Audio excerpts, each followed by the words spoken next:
پەتای وەرزی لە ئێستادا لە سلێمانی لەو پەڕی چالاکی خۆیدایە.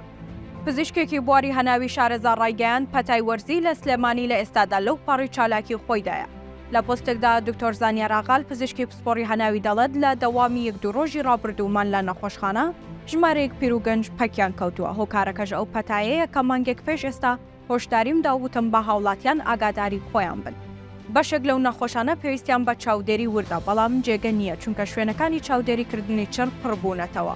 بەداخەوە هەبووە لە بەتەمەنەکان گیانی لەدەستاوە. ئەو پسپۆڕە لە درێژەی لێدوانەکەیدا دەڵێت لەگەڵ دیمەنی ئەو هەموو نەخۆش و پەککەوتەیە کە هەستێکی بە ئازارە، بەڵام ئەوەی کە جوانی بەخشە ئەوەیە کە پزیشکان و کارمەندان و ئیدارەی نەخۆشخانەکان هێشتا بێموچە دەوامی خۆیان دەکەن لە کاتێکدا زۆر شوێنی دیکە یان دەوام ناکەن یان ئەگەر دەوامیش بکەن ئەوە ڕوبع دەوام دەکەن.